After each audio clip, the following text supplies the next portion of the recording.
තෙරුවන් සරණයි සියලු දෙනාටම ධර්මාලෝකයේ YouTube channel එකට ඔබව සාදරයෙන් පිළිගන්නවා. අද අපේ මාතෘකාව වෙන්නේ ධාතුන් වහන්සේලා පිළිබඳව.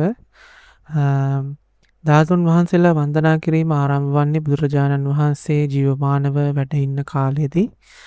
මිහිඳු මහරහතන් වහන්සේ පවසන්නේ යමෙක් සර්වඥ ධාතුන් වහන්සේ නමක් දකීද එතෙම බුදුරජාණන් වහන්සේ දැක්කා හා සමානයි යනුවෙන්.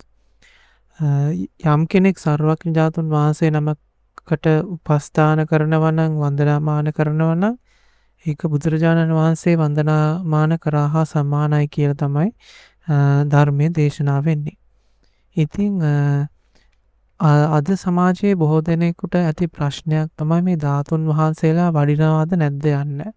ඉතින් බොහෝ විට ඔබ අසා ඇති මේ පන්සල් වලට එහෙම නැත්නම් නිවෙස් වලට මේ බුදු කුටියට මේ පහන තියෙන තැනට මේ ධාතුන් වහන්සේලා වඩිනවා කියලා.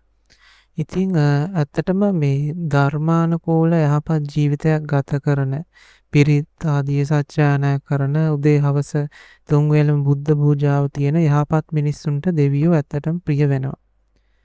අතැම් අය කරුණුන් වහන්සේ නමක් තැන්පත් කරලා ඒ තුල කපු පුළුන් යොදලා සදුන් තෙල් ගල්වලා සුවඳති පිච්ච මල් පූජා කරලා නිතර නිතර ආරාධනා කරනවා මේ ධාතුන් වහන්සේලා වැඩම කරන්න කියලා. ඉතින් දෙවියෝ මෙම යහපත් මිනිසුන්ගේ ආරාධනාවන් පිළිගෙන ධාතුන් වහන්සේලා වැඩම කරවා දෙනවා ඔවුන්ගේ ඒ කරඬුවට.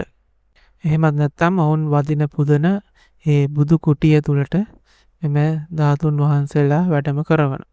හැබැයි ඉතින් මේක ඇත්තටම ඊටමත් ප්‍රවේශමෙන් කර යුතුයි, ඊටමත් බුද්ධි ගෝචරව කළ යුතු වැඩක්. ඒකට හේතුව තමයි සමහර මිත්‍යා දෘෂ්ටික අමනුෂ්‍ය කොටස් මේ දෙවියන් විදිහට පෙනී ඉඳලා නිර්මල ධාතුන් වහන්සේ නොවන වෙන වෙන කොටස් ගෙනල්ලා දෙනවා. මේවා ගොඩක් වෙලාට දැල් වෙන පහනට පෑන් වීදුරුවට වගේ ගෙනල්ලා තියනවා. ඉතින් මේවා ඇත්තටම සැකසිතයි. ඉතින් ඔබ ඒ ගැන ඇත්තටම සැලකිලිමත් වෙන්න ඕනේ. ඉතින් ගුණධම් වඩා යහපත් ජීවත් වෙන ඕනෑම කෙනෙකුට ඇත්තටම සැබවින්ම නිර්මල ධාතුන් වහන්සේ වඩිනවා. ඉතින් ඒ සඳහා පෙර කළ පින් සහ දෙවියන් එක පෙර භවයන් වල තිබූ සම්බන්ධතා තිබිච්ච පුද්ගලයන්ට මේ වාසනාව උදා කරගන්න පුළුවන්. තවත් ගොඩ දෙනෙකුට තියෙන ප්‍රශ්නයක් තමයි මේ ධාතුන් වහන්සේලාට අප උපස්ථාන කිරීම සම්බන්ධව. ඉතින් බොහෝ දෙනෙක් විශ්වාස කරනවා ධාතුන් වහන්සේලා ඔබේ නිවසේ වැඩ ඉන්නවා නම් මේ දිනපතා මෙම අප උපස්ථාන කටයුතු කරන්න ඕනේ කියලා. ඇත්තට මෙහෙම එකක් නෑ. ඔබට පුළුවන් වෙලාවට හැකි වෙලාවට අප උපස්ථාන කරන්න. එහෙම කිසිම ගැටලුවක් නෑ. ඔබට අප උපස්ථාන කිරීම මගහැරුණා කියලා ඔබට කිසිම කරදරයක් දෝෂයක් සිද්ධ වෙන්නේ නැහැ.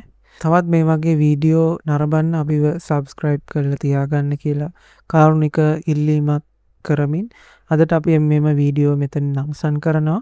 ඔබට තෙරුවන් සරණයි.